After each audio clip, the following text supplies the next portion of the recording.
I clip it. All right, everybody, we'll call our meeting to order. This being the May 15th meeting of the Addison Central School District. And we'll begin with a quick round of introductions. And Suzanne, you get to start. Suzanne Buck. Mary Gill. Steve Orzek. Chris Eaton. Chip Balcom. Peter Burrell, Superintendent. Peter Conlon. Lorraine Morse, Victoria Jetty. Harry Hansen. Jen Newseeder, Nick Quills. Josh Quinn, Business Manager. Vicki Wells, Assistant Superintendent of Student Services. Welcome, everybody. Have any comments from our public? All right. Well, thank you both for being here. All right, how about a motion to remove. Motion, we approve the minutes from May 1st. Who was that? Chip. I did. And I'll second. Okay. 2 seconds. All those in favor, let me ask, any changes? Yes. I just have a question, and it doesn't really matter probably, but did we really meet with Val in April? I thought it was the summertime. I didn't think we did anything until after the July 1 we were an official board. It's under A, review of progress and development, and begin in April. And I feel like when you said it during the meeting, I was like, we started in April? But I didn't think it was that soon. No, because we would have allowed the time to pass for a revote. No, we started with Val. Yeah. Wasn't that in August? That was in We saw Val and I, August. unless you met with her more Yeah. than once, because that was my first meeting, so. That was actually the second time. meeting That with was the her. second Second time, time. okay, then that's, Well, let's just change it to a more vague summer. I feel like it was summer. Thank you. It was. Chris. Question as well. Also under A, towards the bottom, board goal talks about Peter and Ruth working on bringing the trainer back. Is that, I'm just curious. As I recollect, that was Peter and Ruth were going to just have a conversation about a list of people to bring back. So, and which they never got around to. We did. Yeah, we did. We did talk about it, and I think realized that in terms of where the board was with work going on, that the timing wasn't quite right. But it's something probably You to got some- revisit. So you got some names. I've got lots of names.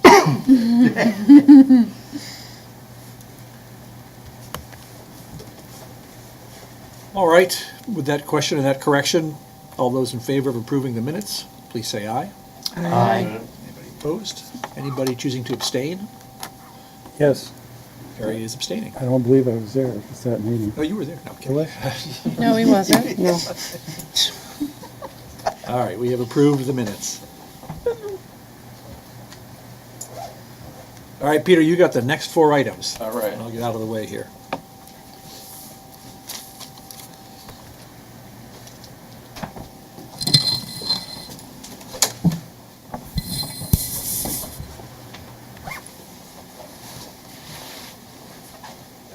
Down here. So I put together a presentation just because we have a lot of things on the agenda and felt like it was easier to kind of talk about it with the screen. Grade configuration inquiry. I've been filling you all in on updates as we go along. We are right now planning for our 3 regional forums, which are next week, Monday, Tuesday, and Thursday.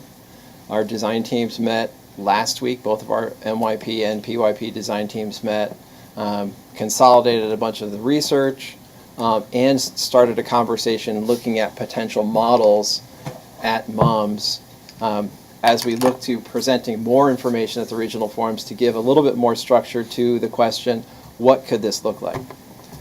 Today, Chris and the faculty talked about what some of those potential models could look like at MUMS. They're both looking at 6th, 7th, and 8th grade models and what that could look like. They also, in the same vein, need to be looking at 7 and 8 models too if the decision is to not move forward with the 6th through 8th grade middle school. They still are looking at IB and schedules and making determinations about what is the best fit with, I think, a team structure at the core of of what they're looking at doing. That's a big part of the mom's experience, and what I think the faculty feels is what really enables them to do the work they do with kids.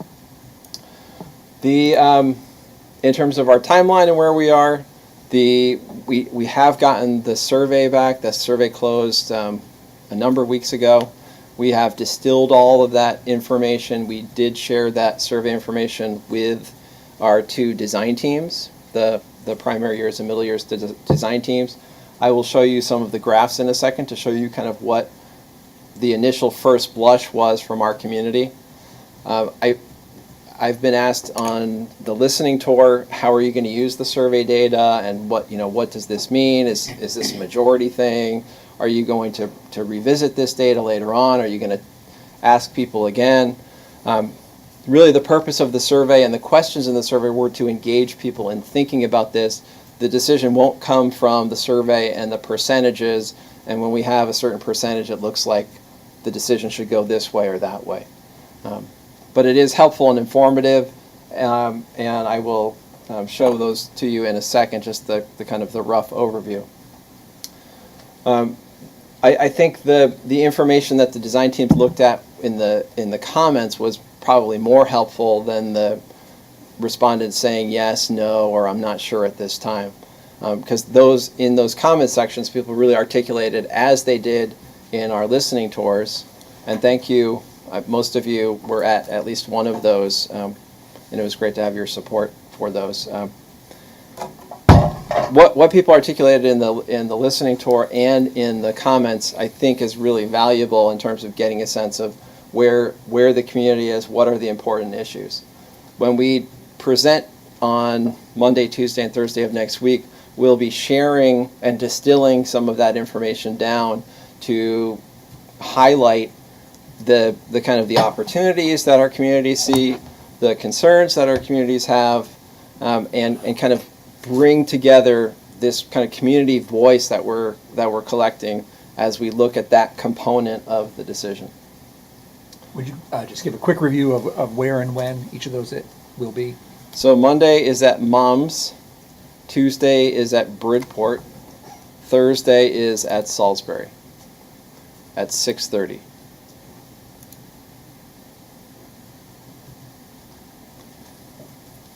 After the regional forums, the design teams will be meeting again in June in preparation for the recommendation on June 19th, which is our second June board meeting. And we do have June and summer board calendar on our agenda for tonight too. So we'll be going over all that. So the survey data, just to give you a quick look. Here's the breakdown of percentages from each town. And you can see the other here at 8.7%. Those are educators who live outside of the district.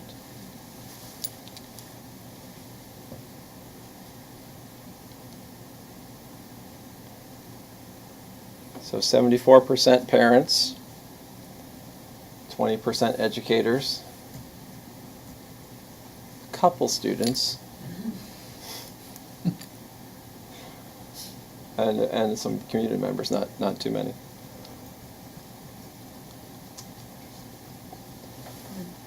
These numbers fluctuated a little bit throughout, but they stayed fairly consistent. What was interesting to me in looking at the data was that we had 33.8%, and that number stayed, as I said, around 30% throughout, from when we had 10 respondents to when we had 100. We ended up with 393 responses on the survey.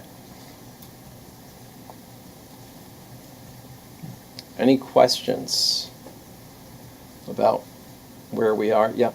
I'm sure you're going to get to, of the I'm not sure, was there certain comments in the comment section that stuck out or were common among those 33%? There were, I think there wasn't, I wouldn't say there was one reason people weren't sure. One of the I'm not sure at this time was I'm not sure whether this is the right thing at this time. Some people wanted to see the model, and that's kind of what we're doing with the regional forums, is is moving from a discussion about middle school and elementary school to more information about what the structure might look like. So some people were wondering about that. And some, it really wasn't clear why they were not sure. But in the listening tour, in conversations, when people have said, well, I'm someone who said, I'm not sure at this time, a lot of people, and I think this is what makes this decision pretty challenging, feel both ways. And so there's a lot of, and it's not ambivalence, it's more just seeing like, wow, there's some real benefits to staying in the elementary experience a year longer. And there are some real benefits for a kid from Bridport to have more access to opportunities at the middle school and more extracurricular activities and meet kids from other towns. And so I think a lot of people are able to kind of balance those two things and say, wow, I'm not really sure because I'm teeter-tottering and I'm at like 49.51 and then 51.49. So I that was my sense in some conversations, that there are a number of people that are in that place too. Steve? Was there any distinction between those who said yes, and did they tend to live in Middlebury or the surrounding towns, or was it balanced throughout? Was there a preponderance of yeses in Middlebury and a preponderance of noes in Ripton? Or Let me see if I've got, nope, I don't have that one. There was, first of all, educators were more yes than parents. So as a general percentage, and I have all this data back, and I can share this later on. So educators were more for and against. I think we had maybe 12% of educators said no, and a large portion said yes, and then a number said not sure at this time. And then by town, I think there was also kind of what I think we saw in the listening tour, where it wasn't across the board. I think the numbers at Cornwall were more no than yes. I think Weybridge was more no than yes, and a number of not sure at this time. I think Bridport parents were more yes than no. Middlebury was more yes than no. So I'm not remembering all the percentages off the top of my head. Yeah. Just on that, I sent out an email, about 100 emails just to people in my email list that were spread throughout all the towns. And what I found is the people who responded yes and no, it wasn't broken up so much by town, but by age of children. And that not 100%, but a lot of the people who have young children said no, and a lot of people who had sixth grade, or at least one child go through sixth grade, said yes. So I saw that it more broken out by. So here are the actual. Looks like it's a little cut off on the left there, but. Not sure did really well. Yeah. One thing relating to just the educators, I know that I heard from a few people that they weren't, because it was not an anonymous survey, they weren't always excited to participate. Right. But I heard the same thing. going on there. Just Yeah, no, I think we heard that in a number of places. I was surprised. We did that because we wanted to try to create a valid survey where we, didn't have someone going in 20 times and filling it out, and decided to go that route. But yeah, no, I did hear that. I would say that my own experience of talking with educators and talking with people both in the elementary and middle school levels, that it seems like there's, I think these numbers don't surprise me. I mean, these numbers look fairly consistent. I mean, maybe there were people that didn't fill out the survey because they didn't want to put any personal information. I think it's Yeah. interesting. I mean, we didn't have very many students, Yep. but 100% of them said yes, right? No. Is that what that means? Yeah. And a few students I talked to felt it was a really good idea, which I thought was interesting that they, of course, they were, again, as Victoria said, those who had moved on and they'd already had the experience. But Well, I think that's one of the things that, people that have, parents that have had kids go through moms have a very different orientation to that experience than those who haven't. So that, I think that's another difference. I think you were mentioning that earlier. Yeah.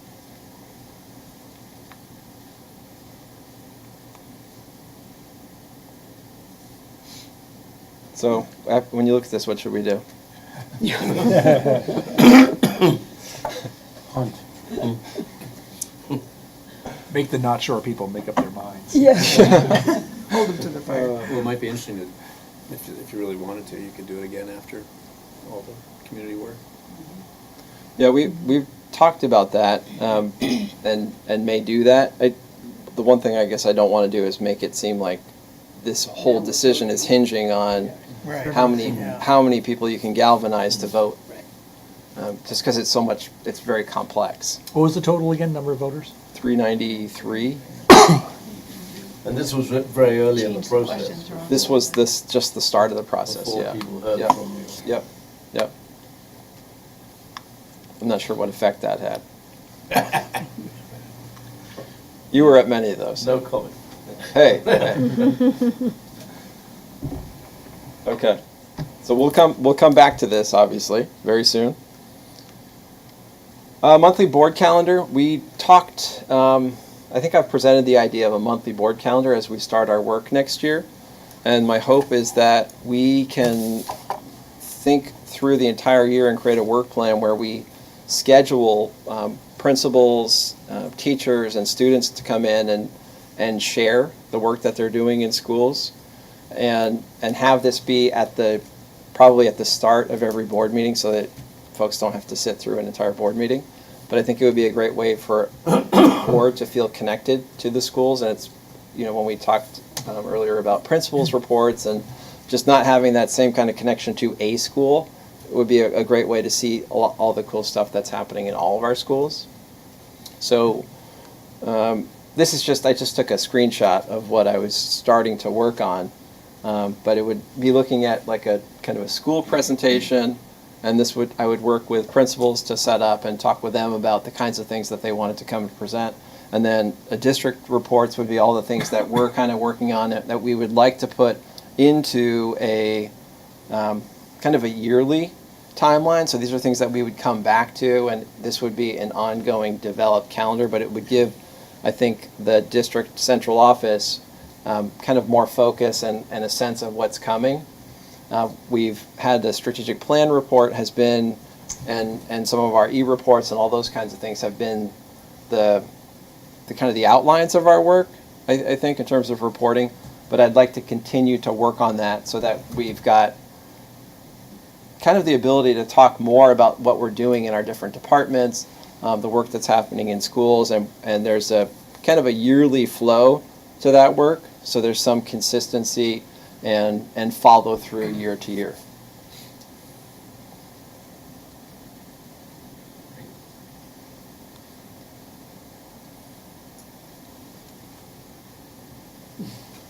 Okay, so you see Mom's Dean of Students on your agenda, and I would like to introduce Amy Pyfrom, who will be our Dean of Students for next year at MUMS.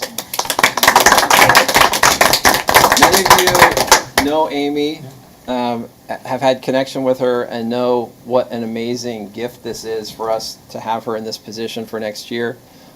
You all know that Scott Sevo is leaving to go to Shelburne. So Amy is stepping in, filling the role of Dean of Students, and is going to be taking on some of the athletic work, but not probably all of it, in terms of the kind of the after school and evening things.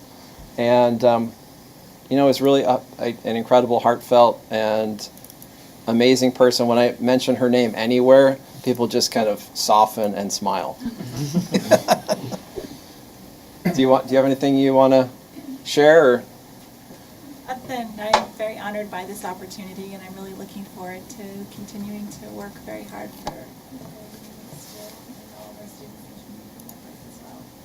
We have a really amazing community that's very supportive of the work that we do, and they care very deeply about their students and the education that they receive. So I'm looking forward to continuing to be part of that process. Amy, could you talk a little bit about what the difference is between assistant principal and dean of students? When Peter and I started talking about the process, the dean of students role is sort of going back to a role that mums had in the past. More of the sort of traditional pieces of discipline, attendance, athletics and activities, not the supervision and evaluation pieces of the principal, assistant principal role, but trying to allow the great things to continue at mums, but also knowing that we were in a bit of a time of change and flux, wanting to make sure we knew what we were doing as a model going forward. And so part of this position, as we look ahead, we've got a sixth grade question that we're going to be hopefully answering soon, which would then impact what we do for that FY19, part of planning for FY19. But we are, as I said, we are incredibly lucky to have you. So thank you. Yeah. And feel free to stay for the rest of the meeting. It's very exciting. Feel free to leave if you would like. I'm taking one. No, thank you. All right. Thanks for coming. Pass them back that way. Is there some over there? Okay, facilities and capital planning. So we're in this transition year where we're kind of unified, kind of not unified, right? And some of our employees are in their old roles, but starting to transition to the new roles. And that, I would say, describes what we're doing with facilities and capital planning, is trying to leverage our director, our next director our first director of facilities, which is Bruce McIntyre, and Eric, who have really distinct roles right now to start moving this. So we've begun that work. Josh is going to talk a little bit about what's happening in terms of planning for the Capital Reserve Fund, which we haven't forgotten about, and is going to give information today, which then we'll be asking for action at our next meeting. All right, thank you. I'm not going to stand if that's okay, because I like the comfort of my computer in front of me. So 3 things that I kind of wanted to talk about, and in a little bit kind of some asides to the memo that I sent around. So Bruce is our new director of facilities. Eric's role is not yet titled, but he's really going to be handling more of the day-to-day work order stream that we continuously have in managing projects and managing the products and the day-to-day operations of our facilities folks, as well as any vendors or contractors that we have on site.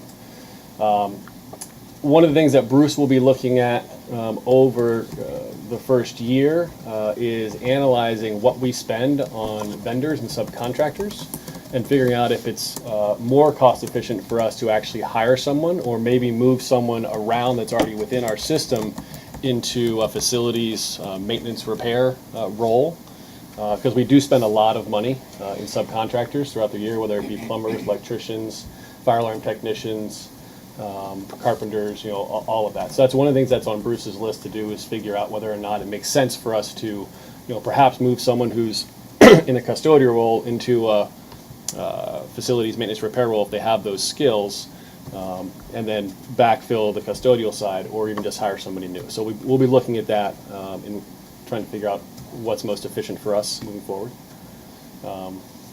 There are some opportunities that we believe we have with personnel currently in our schools that might be able to make that very nearly a cost neutral to the district. So we'll be looking into that. The facilities assessment, which I described in the memo as well. I also uploaded the scope of services to BoardPack this morning. So you can see that in the documents if you're on BoardPack. It's a 4-page document describing exactly what they're doing. It's a very intensive study that they have done of all of our facilities that is now complete. They are now working to take all of that information and enter that into the School Dude software, which has a capital planning module. And yes, their name is ridiculous, but that's what it is. And so that assessment which we expect to have the first draft in August, is complete with identifying all the equipment, its current, where it is currently in its life cycle, if they recommend or when they recommend to replace it, if they recommend to replace it now. And so that will really become the basis and the starting point for the creation of our capital plan. So Bruce will take all that information with some of my assistants, and that's what we'll use to really say, okay, let's build our capital plan from here out, looking at all of our facilities now that we have all this information and it's already set up in this logical system that is created for just what we're trying to do. Does it automatically update in a way? I mean, who updates it? So It will be updated by Bruce as we move forward. So as we complete a project, that will get taken off. That new equipment, that new piece of equipment. So if we replace an air handler, that piece of equipment would get entered, and so that would then. because I mean, there's a lot of data entry and keeping track of all of it. And if, Yes, there is. Which if it's is an inventory that if you sell this product, it automatically says you got to buy so many to replace. right, and so that's the piece that we quite honestly didn't have the capacity to do, was to Right. do all this research and enter it into a format that was usable. So now that we have someone else doing that, it should be feasible for us to maintain that list and update it as we do projects. That's the hope. Great. So the capital plan, let me see if I have that on the slide or not. Where's my slides? Yes. It's a different document. So this is what I sent around. I just wanted to come through and give you guys an update. So we've been working on this plan, which we originally sent out, I believe, in January or February. And a couple of things have been completed this year with money that some schools set aside, knowing that they had ed reserve money and had planned to do as much as they could. So that's the Cornwall piece for that first replacing concrete pads. Air conditioning in server rooms. So when I left my former job, we were actually no longer cooling server rooms to the extent that they have been cooled in the past. So I'm pushing back on our tech folks to say, I want you to show me where it says I need to keep this room at 65 degrees with a 40% humidity level, because that's not what Google is doing anymore. 1990s thing, maybe? Exactly, yeah. So we're pushing back on that, so I took those off the list. There still are some things, there's 2 floor service sinks that are wall mounted, and that is just not good for our employees. We need to get those low so that nobody hurts themselves, so it's just an easier way to do their job. Mary Hogan replacing exterior double doors, that's in the A wing, the doors are rotting, there is no threshold there. So that's something that we should be doing. The girls' bathroom stalls in A wing, Eric has said that he's concerned some of those are actually just going to fall over. So he wants to get those taken care of. Old galvanized drains in B wing. So those are a couple years ago, 2 years ago, so not this current year, but in FY16, 1 or 2 of those actually started leaking, and we didn't know they were leaking until they actually started to come out of the wall. So these sinks are wall mounted into block walls, and then they run down into the slab, and then they run through the slab over to a tunnel. It's old galvanized pipe. Basically, Eric did a couple Band-Aids on what was leaking without cutting into the wall and cutting into the slab to stop them from leaking. But those pipes, those galvanized pipes, are just gone at this point. So we're hoping to be proactive and replace those now before everything starts leaking, because once it starts to leak, then you have mold issues and water infiltration, which is never good. So that's on our list. We are confirming pricing on that work right now. The window replacement in E-wing, that's actually something that was included in the maintenance budget for Mary Hogan in FY18, so I took that off the list. MUHS, so that's the bathrooms in C-wing. There's 2 phases to this project. We are actually bidding both phases right now to see what the economy of scale will be if we were to award someone both phase 1 and phase 2. So if you haven't seen those bathrooms in C-wing, the door is maybe 28 inches wide. They are very old and need to be replaced. There is asbestos in them as well. Once we do phase 1, that is going to cause our, just with the way the project has been designed, so it's taking existing bathrooms and creating a men's bathroom and a unisex bathroom, and then phase 2 will be taking the women's bathroom, creating a women's bathroom and a unisex bathroom. But after phase 1, we will not have equal bathrooms between the 2 genders, so we are trying to, if we can, do both this year. If not, if once we start down the path, we need to do phase 2 next year, whether that be a combination of building money into the budget or designating capital reserve funds or designating money to put into capital reserve for that project. That's something that we're going to have to do. So we can talk more about that when we have those hard numbers. So we'll have those numbers. I believe those bids are due this week. So we'll have that for hard debate and discussion at our next meeting. The 200,000 is just phase 1, though. 200,000 is just phase 1. Yep.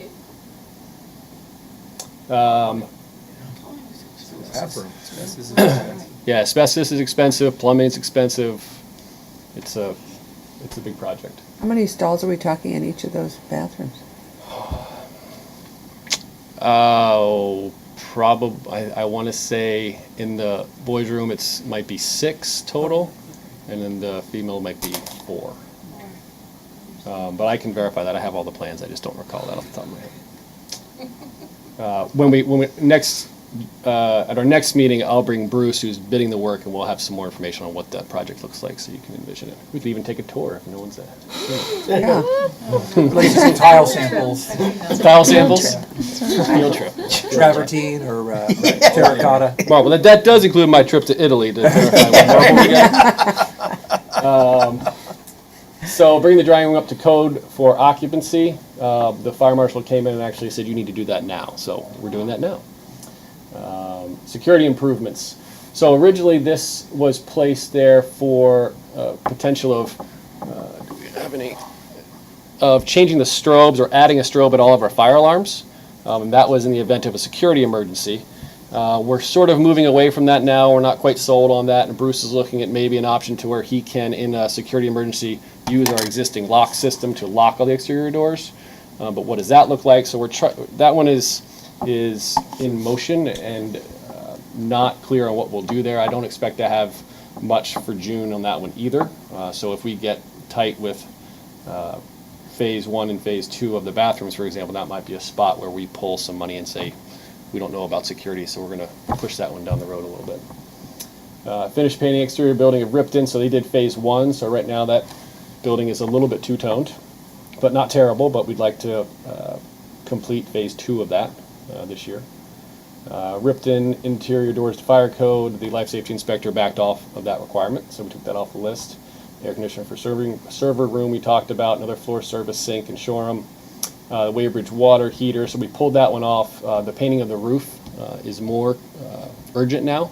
The roof's not in bad shape. There are some areas that are starting to come up, and we'd like to do that now because the longer we wait, the more expensive it will be. So those all total $314. We are bidding the painting of the roof right now as well. So if all those numbers, those budgets were exactly right, we'd be down to 167 in our capital reserve fund. Any questions?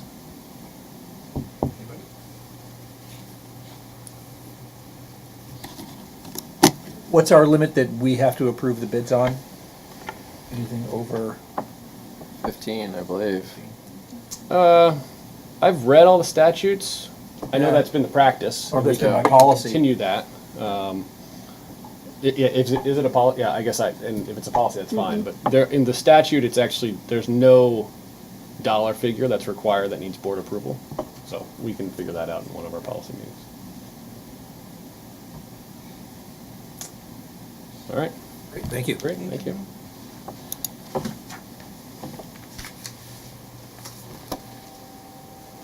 It's me or you? I know, are we standing or sitting?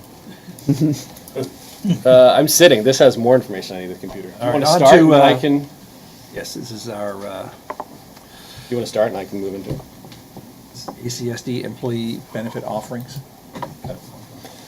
So part of our work in unifying is looking at both our associated employees, our non-associated, non-union employees, and determining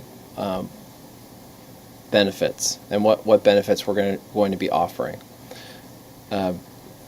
With our support staff, and this is happening in negotiations, there's been conversation about which bargaining members will be, which designations, which jobs will become unionized and which will be exempt or non-unionized.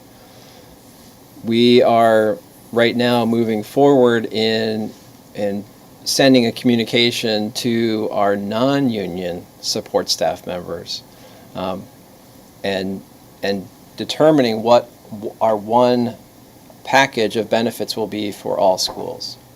The current reality is every school district has slightly different benefits for their support staff.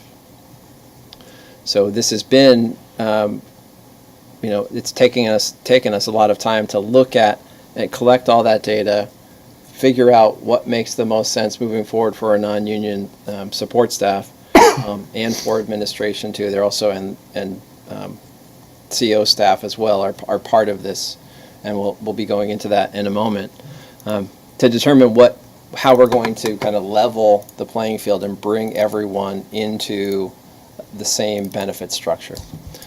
So we have today, Josh sent a memo previously, and we have information to share with you today about those non-union benefits that we've determined make the most sense for where we are right now, in looking at both the highs and the lows throughout the district to bring them together. And there were a number of considerations that we made in getting to the package that we've provided.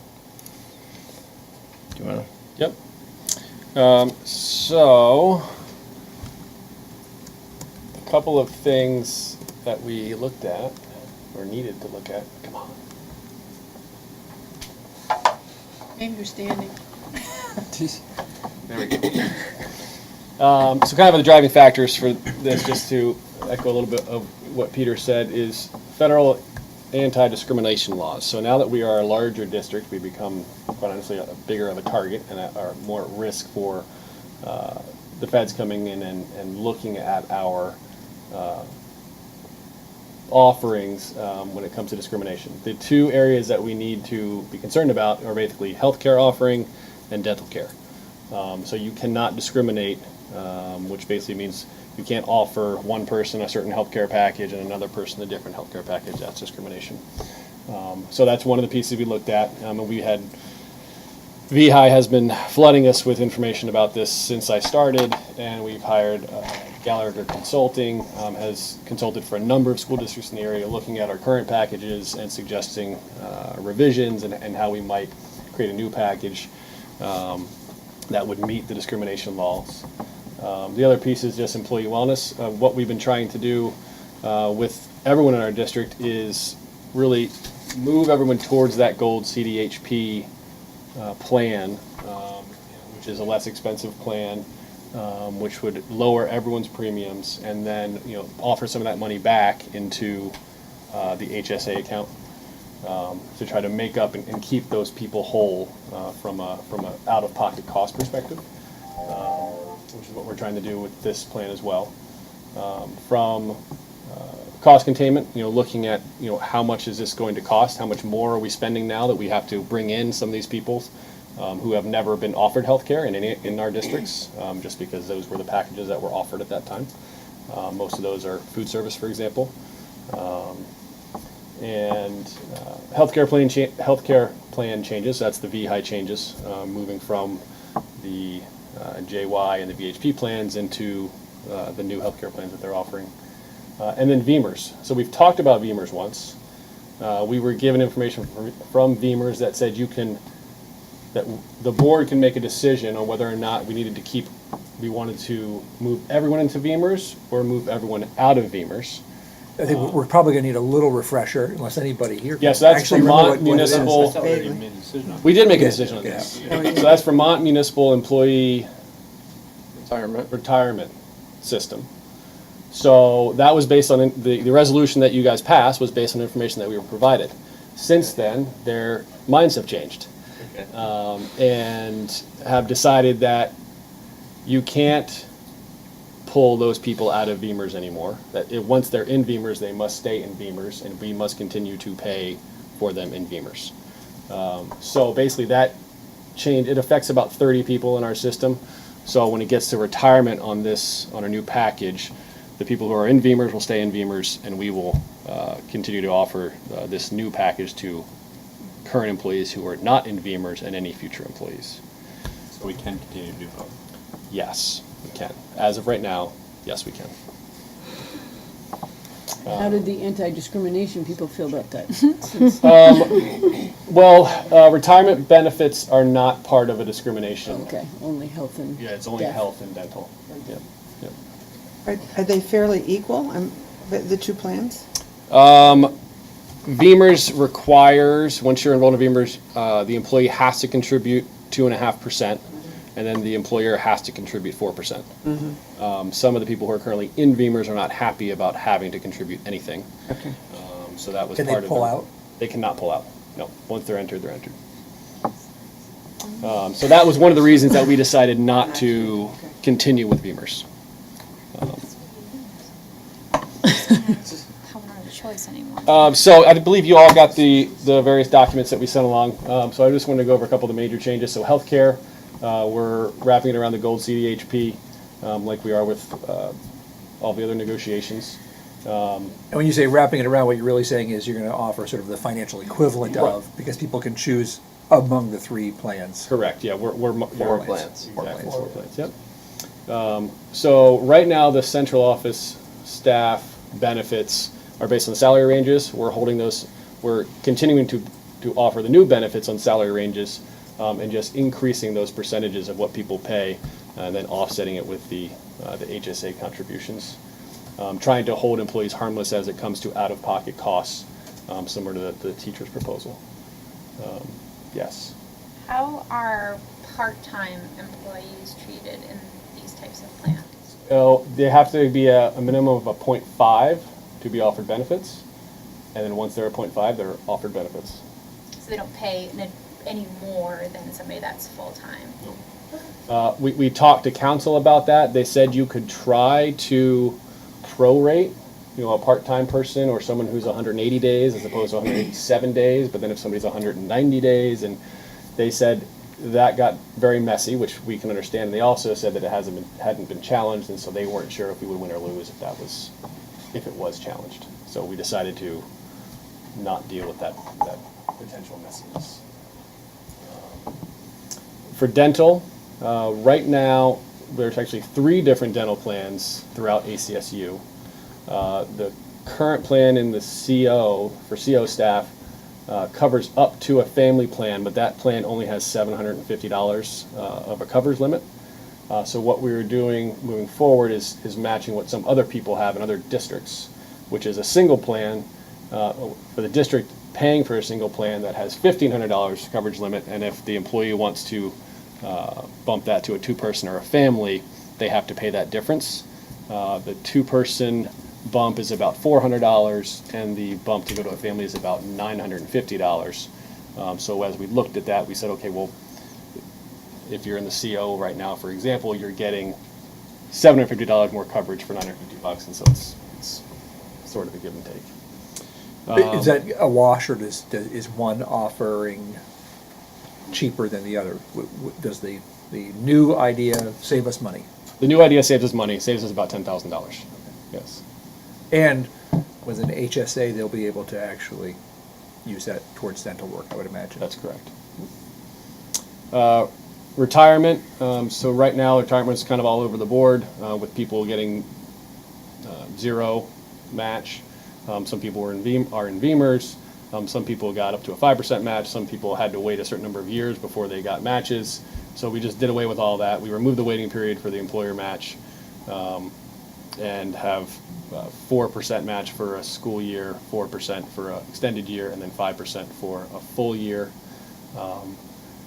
That one's a really hard one to determine what that additional cost would be.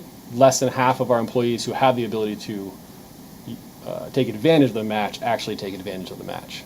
So that was sort of up in the air. Is that more attractive than Beamers, by the way? I wasn't doing the math in my head. Beamers is 4.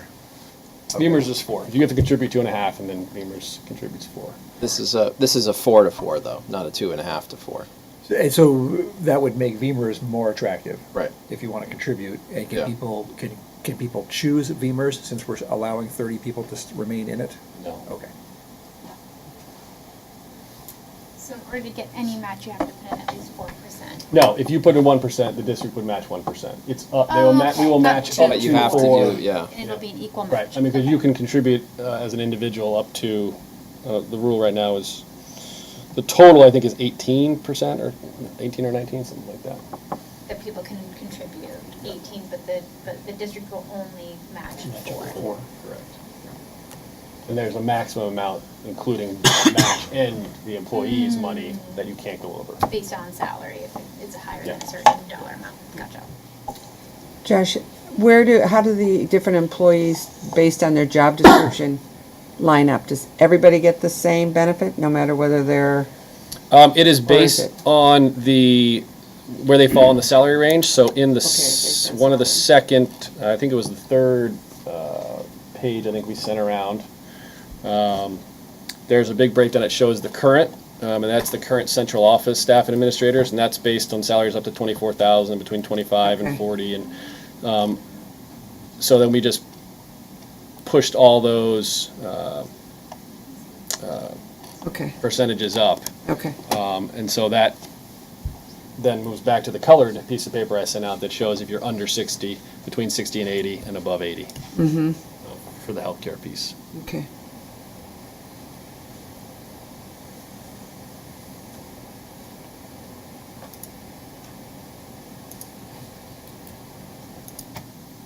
Any other questions? Are there any employees who are on an hourly rate, though, so their salary would not be? Yeah, we have a lot of employees that are on an hourly rate, Right. so most of them will fall in the under 60 category. Okay, So for the average employee who isn't covered with anything, they have more options. Right, so for example, yeah, for the folks, so in our district, in the, not in UD3, because UD3 is unionized. Right. It ranges from 0 to $500 stipends for healthcare offsets to paying for people's JY plan for a two-person plan. So you're talking 0 to, $14,000 is the difference that we're trying to all bring down into to the same level. So for the folks that don't have any healthcare offerings right now that are getting a $500 stipend, this is, while it will cost them some money, they now at least have access to insurance. And if they already have insurance in it through a different venue, we do have a cash in lieu of, which is $1,500. It's 500 right now, but. 500 right now. Yep. So nobody's getting hurt necessarily. There are some people in the dental, my dental will go up, for example. From the healthcare, there are some staff that are getting a complete single plan paid for that they will not be getting a complete single plan paid for anymore. They'll be paying whatever percentage their salary range falls into, so. That's part of the discriminatory Right. factor Yeah. that we need to follow. Yeah, I think what makes this hard too is, because each school had their own thing going on, some people didn't want healthcare, they just wanted to be paid, and some people did it for the healthcare. So it's like everyone worked out different deals. Right, right. There's a lot of different deals that says, we'll take the half of what the single plan was, which cost the district $9,800, and we'll just add that to your salary. And so those kinds of deals will go away. This is mandatory. And these price ranges are mandatory as well? You didn't set these? The price The range. salary range? Right, so like the price for, there's a current versus proposed total cost comparison. And it looks like the under 60,000 are seeing a fairly large increase, where the other ones are seeing a decrease or remaining fairly level. And is No, that so- from the company? No, so that's based on, so we took, right now in the central office, which is how we did it because it was such a broad spectrum outside of the central office, is for the folks that were in between 40 and 60. Right now, they were paying 9% of their premiums. And so we bumped that up, which ended up being 11.5%, which is what that new annual cost is, and then offset that with the HSA contribution to where that annual delta that you see, that's if they were to spend all of their, if that single person from the single line, their current annual cost is $1,212, new annual cost, and what that's based on is what their premium amount is. And if they spent all the money in their HSA and contributed that entire amount, which we will match, they would spend an extra $9.54. Now, this is only for the premiums, though. This isn't for the deductibles, the difference in the deductibles, No, right? it includes deductibles in that current versus proposed total. Yep. So what's going in, so the HSA for a family, this is what it's based on? So the HSA for a family, what we'll do is we will match up to $3,700 the employee's dollar. So it's in essence, it's not quite a 4-to-1. I'd have to do the math again. And so if the employee puts in $1, we'll put in $4 and match that. So that's how they fill their HSA account if they choose to do so. What's the max on an HSA account? Single, the max the max deductible in the year is $2,500 for a single and $5,000 for a 2-person or a family plan. So you max out at 5,000. Right. So Yep. Yep. And theoretically, the premium costs are lower than currently being paid, and that difference is what the employee could use to fill their HSA. Right. Do they have to spend their HSA within the school year, or is it? No, the HSA does not go away. It doesn't go away, so they yep. can carry it over. It rolls over, yep, and then they can put in another, if it's a single, they can put another $500 and we would match $2,000, Okay. regardless of what's in the account. Process then, are you, I'm sorry, are you all done with I the am, numbers? yep, yep. So, these are non-union folks, so they just sort of, you just sort of say, this is what we're doing. Yep. But I think as Josh mentioned, I think this is, you know, In a in terms simple of world. what's happening for most employees, this is a win. Yeah. And we also think with the flexibility of the HSA, that's going to be a win for the employee and for us too. Peter, I have a question about, you mentioned some of the support staff would be unionized. I know UD3 is. Yep. So are other schools' support staff also forming or joining the union? Is that going on? Yes, so the board initially in negotiations with support staff with ESP, which is just UD3 right now, they've had a number of conversations with them about this process and what it would look like. So we're working right now to kind of finalize who those bargaining members are. But generally, if someone is, if an area is already unionized in a school and these other schools come on, those other employees would become unionized as well. Okay. So what we're looking at is custodial, paraprofessionals, and non-exempt administrative assistants are the three areas that are going to be unionizing, but it's not officially happened yet. But that's our assumption, and that's why when we send this information out after the board meeting, we won't be sending it to those people. We'll be sending it to the employees we believe are non-union. And if a building support staff decides to unionize, do all the support staff in that building have to participate in that union? They don't have to participate. I mean, like right now, you don't have to join the association, but you're still paying. You're still part of the association. You're still bound by the contract. Okay, so by the you're master still on that contract. contract. Yeah. Okay. You still pay an agency fee. You pay an agency? Yep. Okay. Yep.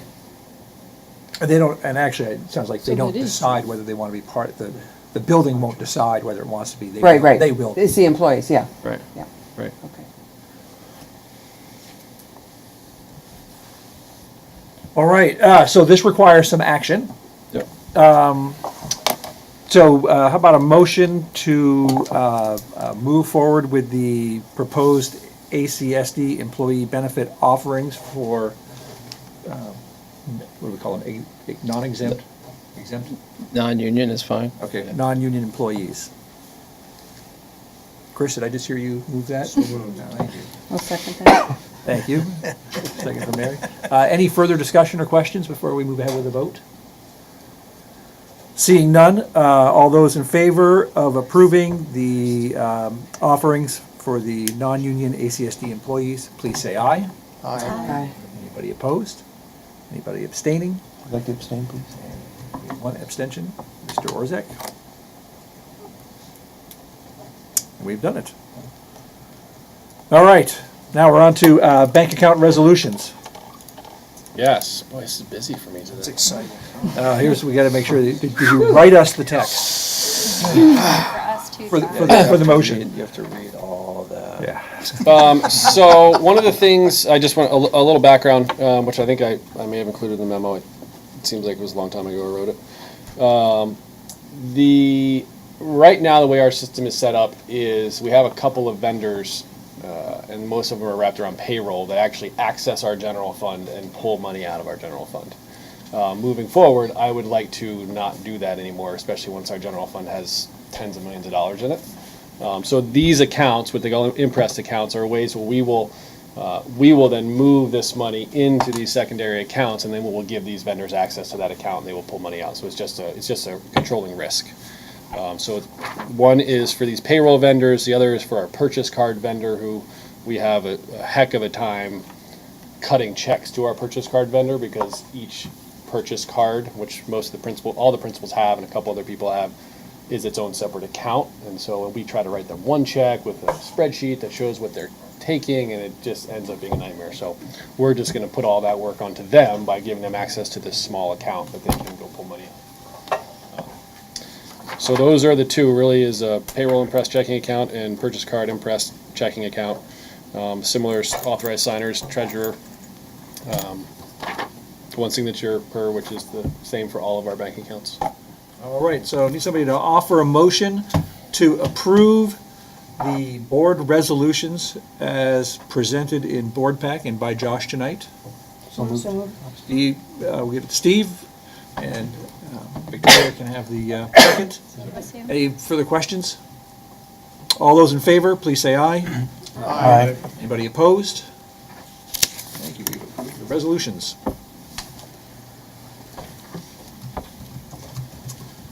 All right, so I wanted to follow up a little bit. Just pull up a little something more here on my screen.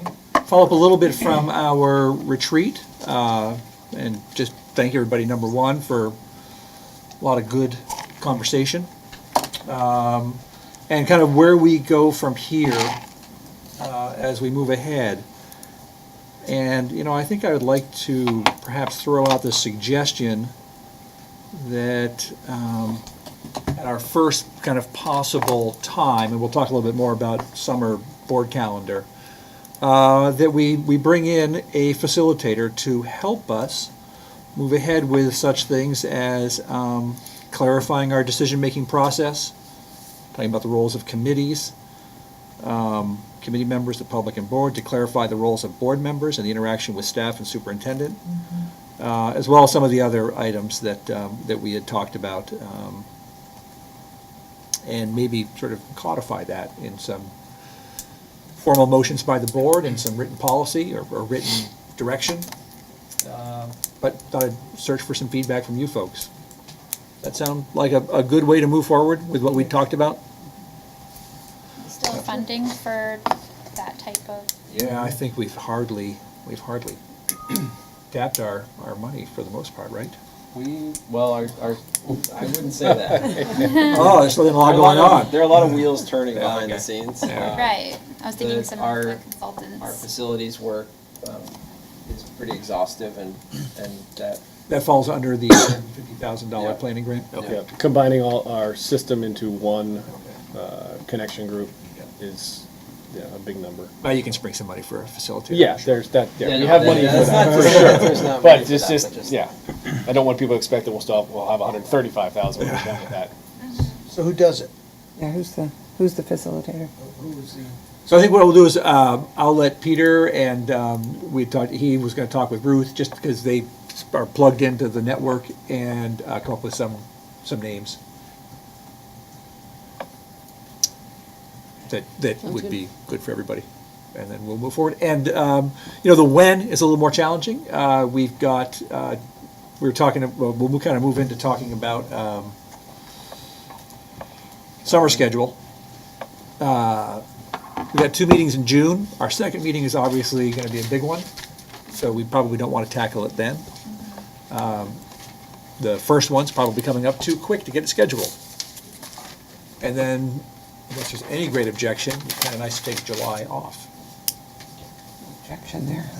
I'm just wondering if are we sure we're gonna be able to make that vote, that second meeting in June? Or might it be like the budget where we might have to take a second meeting for further discussion?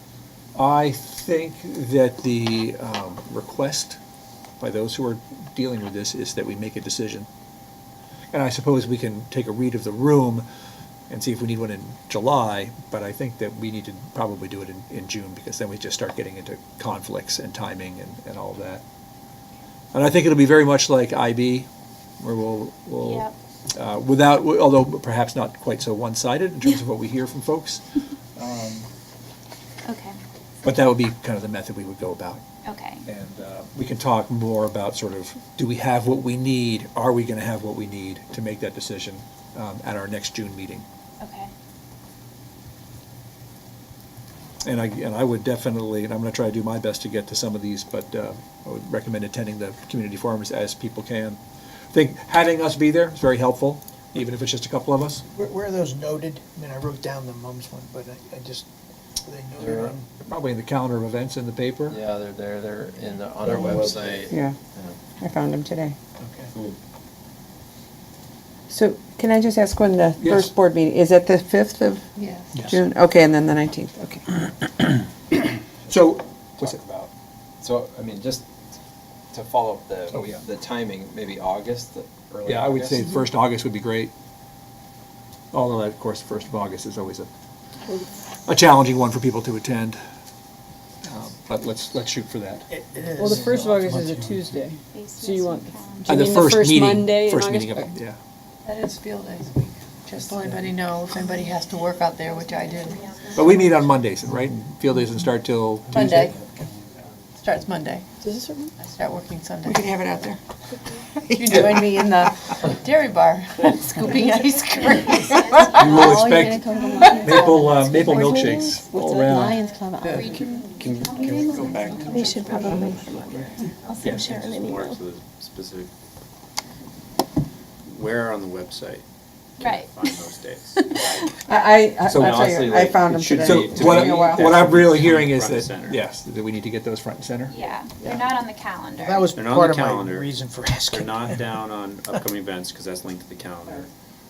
There, if you go down on our homepage and you just scroll down, it's got a bunch of colored heads. Community forum. Do some searching. Okay, yep. Oh, I think it's on our gotcha. Facebook page as well. But can we get it It's on the Facebook. as one of those opening photos? Yeah, like kind of a header. And it should be on the calendar. I That's think it the needs to first be on the place calendar. I look. Yeah. On the calendar would be good, but. Yeah. I'm sending Sharon an email for Okay. the calendar. Probably I just. think it's important to have it out there, only because that once we decide this issue, and people saying I knew nothing about it. Right. And I think I'll coordinate with Peter, and we'll try to get stuff out on all the various front porch forums I have Yeah. access to. I'm on Salisbury. I'm on Middlebury. Yeah, sure.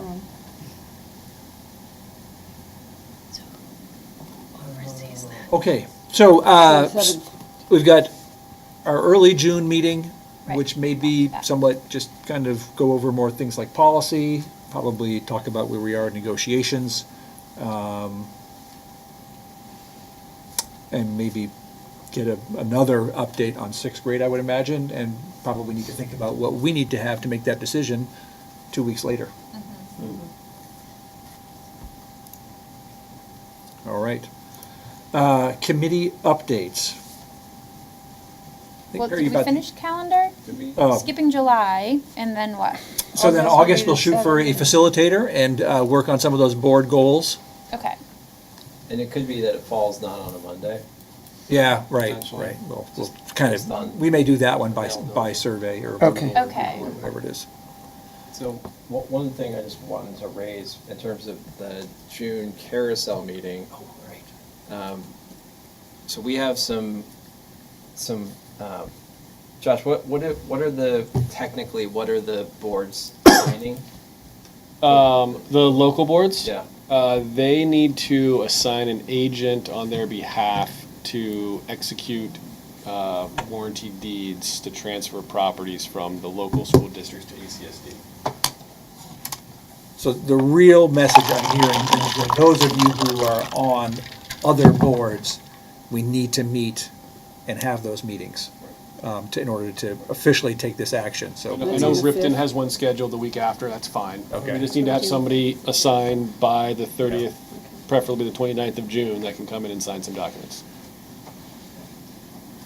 So I know we had discussed whether the carousel made sense in June, because I heard from a couple boards that they weren't gonna be there, but I guess my sense is at this point, it's good to go ahead with the carousel and try to get as many boards to meet, for some, for the final time, but to get this work done. And if you aren't meeting on that date, to make sure that we've got a meeting scheduled. When's the carousel, Peter? June 5th? That's our, okay. Where is it supposed to be?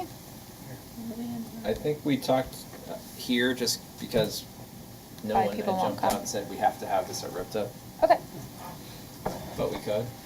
You could have Well, it Wednesday, it- 6th. you know, we've already got six, I think. Ripton not gonna be there. Right. I'm gonna guess Salisbury probably won't be Well, there. and they haven't met, and I think they still need to vote me in for the UD3 board. Okay.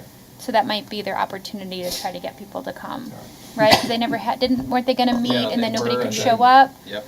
Yeah, So the chair I'll there. talk to John just- about it tonight. yeah. The chair's terrible, I know. I'll see what I can do about him. He has a few redeeming qualities. Nick, if you'd be willing to tell the Shoreham folks that they really need to move along on this, that'd be great. And that carousel's at 6 or 6:30? 6. Okay. Yeah, want a meeting before for drop-off time, just if you need to get people together. What's that? We warn a meeting in Waverly before for drop-off time. Oh, If you just actually have to get warm bodies in the room. yep. before. The problem is that most of the people on the school board are not parents of children in school. Should be easy. Yeah, they've just They got got nothing other else, they got lives. nothing going on. I know, but they're like grandparents Work in and Montpelier or traveling something. everywhere. Yeah. There's only one of John and one other is a parent. Well, Go figure. the last carousel, I know we had trouble getting a quorum. Yes, well, we've cured that by basically making everybody on the Mary Hogan board, who's on this board, part of the UD3 board. I'm triple dipping. Yeah, exactly. Knighting and ordaining.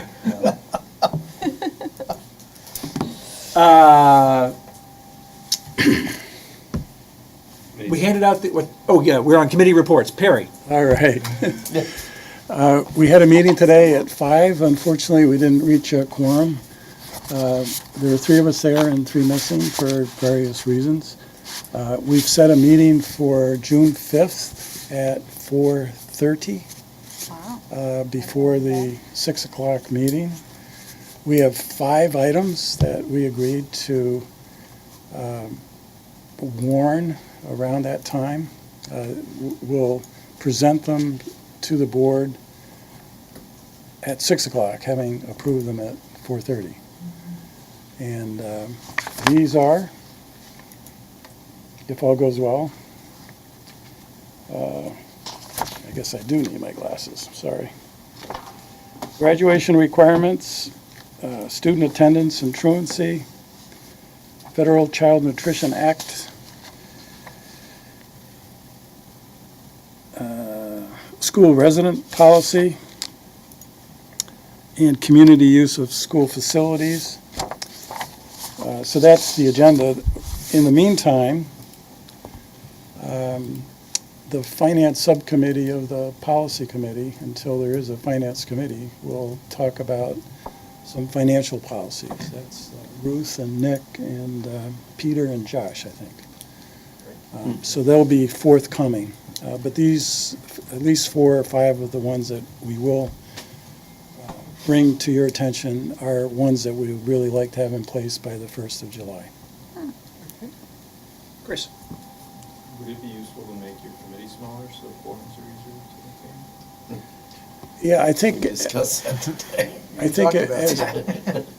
think as we move forward and have a facilitator talk about all the committees, because I think we're going to formalize, I wasn't at the retreat, Yeah, but we're going to formalize committees, Yeah. and that might be a time to say, what's the right size, because who knew? I had no idea if you had 6, you had to have 4, so there it is.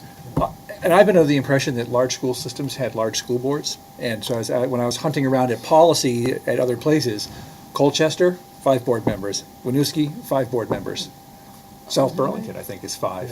But they're not, They're all the same town though, right? Yeah. That's Well, no, why it's just we more need of to be Yeah, a bigger. lot of work shared Right. among Yeah. a small number of people. Yeah.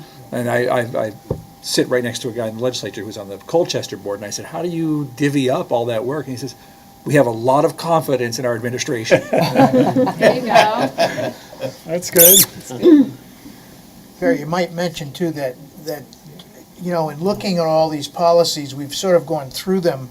We did do Ones that. and recommendations from superintendent as to that these are policies we don't really need because they're already in procedure or whatever. So we've eliminated some. These 5 are ones that we wanted to have because they're recommended. They're not required, they're recommended, right? 3 are Three are- required. 3 are required. I couldn't remember which ones are, but and we want those on board by the 1st if we can. Yep. There's plenty of others that we may generate over time, but But we have, the rest of, the long list, 20, 30, 40, we have time yeah, no, we have time on to those. see, and most of them were throwaway, Yeah.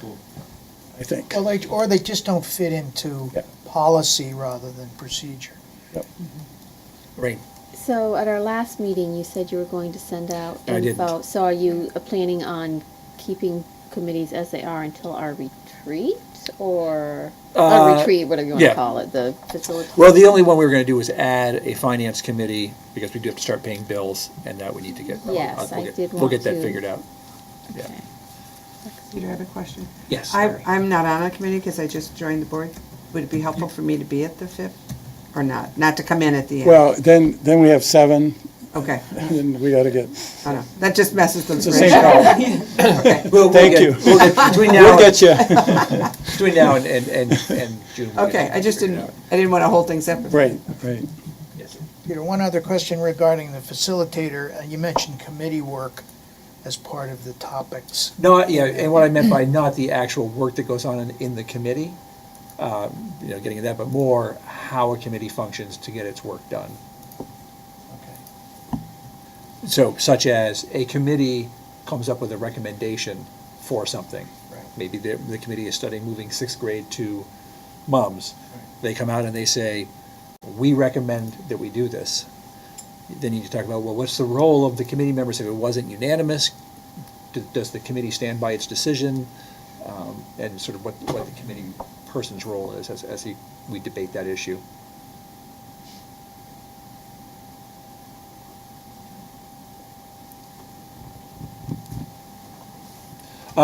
Handed out the code of ethics for those of you who have it and have signed it. Oh, we were supposed to, I thought we were supposed to sign it, there's a link.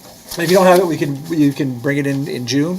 And again, if you've lost it, you can find it on the Vermont School Board Association website. What did I say? I have one question regarding, that was one sheet, correct? Yes. All right, it was stapled to, or? The rest was just to look at. Okay, good, because I kept trying to see the association and there wasn't specific. All right. Did you hand those up for last meeting? Yes, we handed them out at the retreat. Yeah, they were at the retreat. And it is, it's Should we try to make photocopies and so we can all sign them if we don't have our paper with us? I'll bring a bunch next time, for those who don't have it anymore. It's in my office already today. What's that? For those who have no ethics. For those who- Yes, it was thrilling lunch break meeting. We highlighted yours, that's fancy. Any other business folks would like to discuss? Well, going back to the Oh, committee. I'm sorry, yeah, well, I keep starting on it, then I forget about it. The Community Engagement Committee hasn't been meeting as a committee because we were working on the outreach meetings, and I don't remember if I told you or not that we met at Waybridge and Nick came, which was awesome. I feel like maybe we need to put a hold on our outreach committees at this point because it was made clear at the Weybridge meeting that they saw it more as a tell us how you feel about sixth grade meeting and not so much about how can we engage the community. And so I don't think, and our group hasn't talked about it, but this is something that I wanted to talk to some of the community engagement people with after this meeting, is going forward. It just seems like we should probably put a hold on it because it's unclear to, I think, the community what our goal is right now since the superintendent's office is doing outreach for, a targeted reason. So unless you have other strong feelings about it, that's, I think, the route that we're going to go. So I was going to make the same think the suggestion. same thing? Yeah. Yeah, so then we'll just maybe talk about maybe a longer range communications plan and some goals if we all want to meet. It seems like a logical time is maybe before, like you were doing.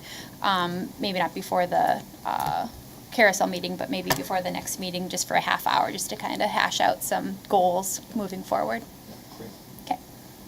I don't think we want to confuse things. Yeah, currently. it seemed like that one, it was scheduled before the listening tour, so I thought we would be okay, but it was definitely perceived and taken as an opportunity otherwise. And it was a little awkward.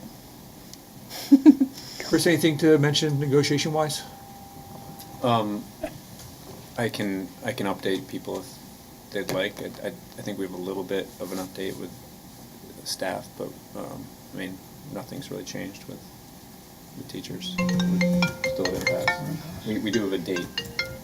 June 15th. June 15th is our mediation date. So, sprinting towards the finish line. I would say given the number of impasses out there, just to find somebody to mediate, it's pretty impressive. We're at 27. Yep. Yeah. So it has to be completed by a certain date, but is No, it? it's just we had to find a time that we could meet with the mediator. of Okay. Both teams. And that was successful to be able to find a time to meet? Is that what you said? June 15th. Great. And that's, so what about on the support staff negotiations? You said there was a small update on that? Only in sort of,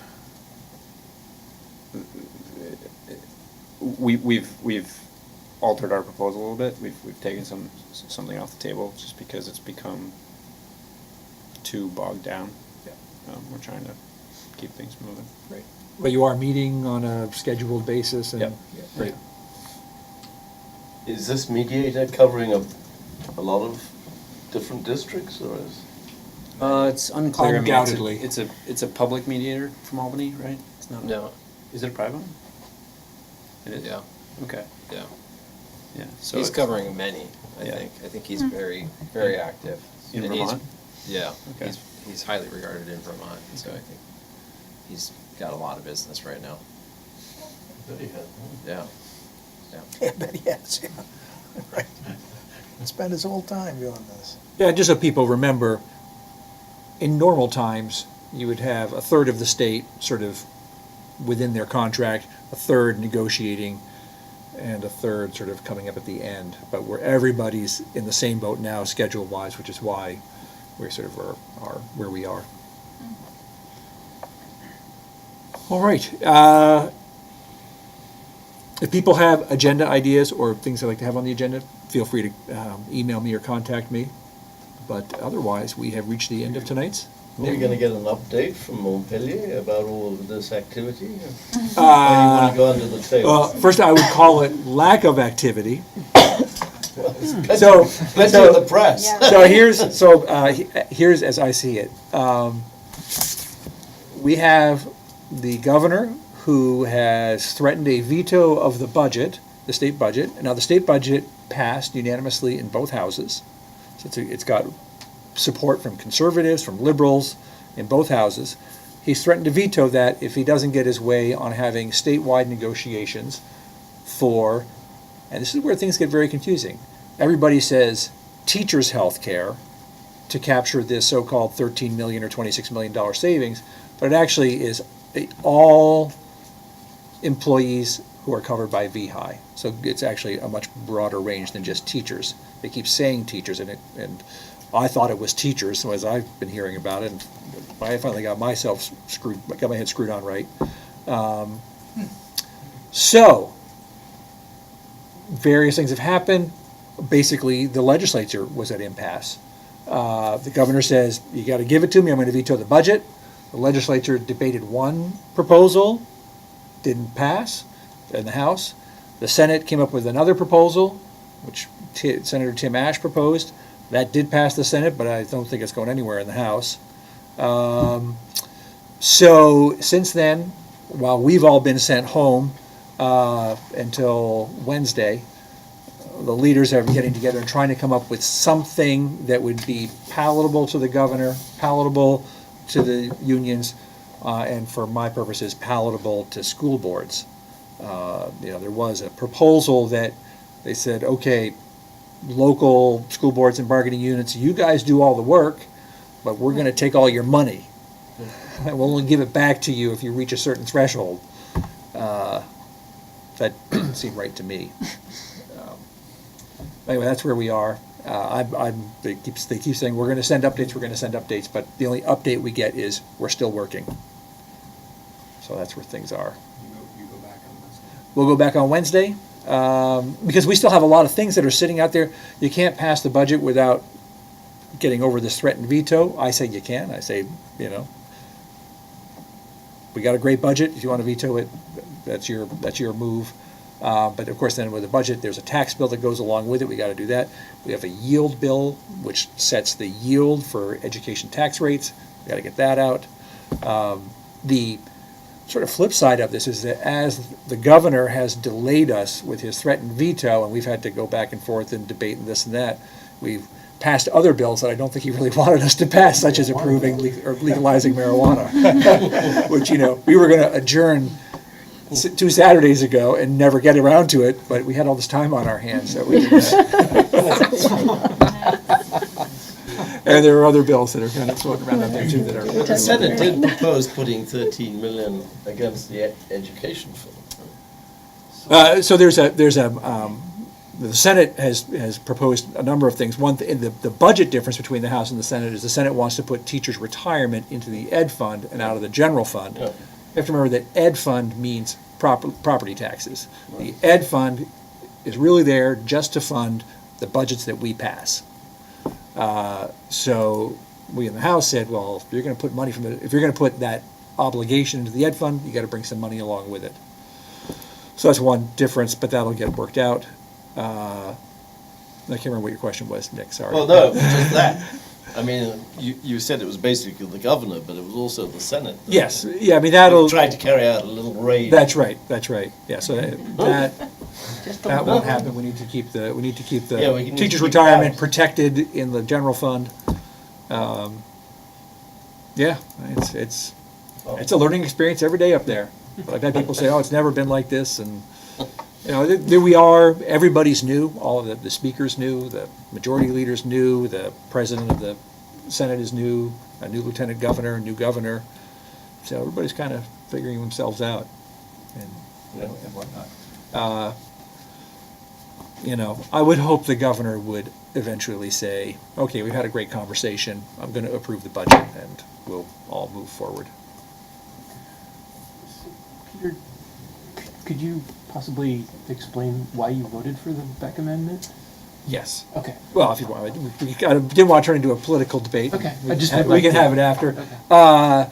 So the Beck Amendment, for those of you who don't know, this would give the power of the governor to negotiate health care at a statewide level for teacher employees. And I really voted in favor of that. If you guys were keeping up with it, I was one of 16 Democrats who sided with the Republicans on it. And the money that would be saved would be returned to the education fund through those negotiations. For me, I was really looking at it as a school board.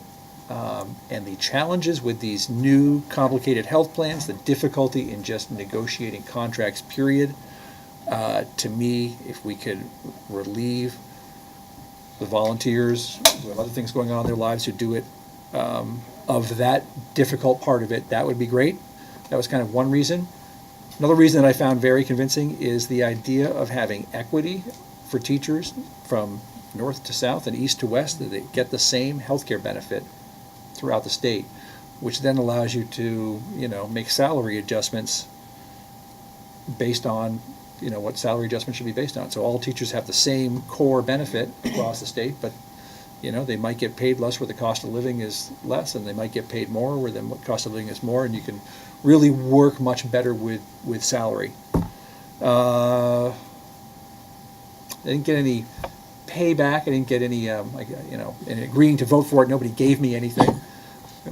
We had this power, those of us who voted for it, who were on the D side Yeah, of you things. got us We a should bridge have gone to project. them and said, we're not going to support this unless you give us something. Right. We thought about maybe having the Republican majority leader stand up and proclaim his love of legal marijuana. We never got around to that. Anyway, that's basically the philosophy behind it.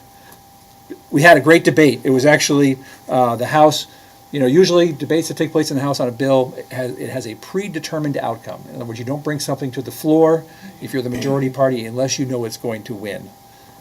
This was a pretty bold move to let it even take place. There could have been all sorts of parliamentary moves. Had a great debate. It lost. That's democracy.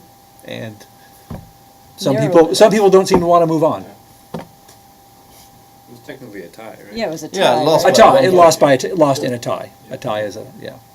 And there are a few absences that could have made a difference one way or the other. But, that's the way it works. It's pretty exciting. Yeah, must have been. I hope next time we meet, I'll have a far less interesting report for you. With that, I'd entertain a motion to adjourn. So moved. Barry, you get that one. All right. All those in favor of adjourning, please say aye. Aye. Anybody opposed? Thank you all very much.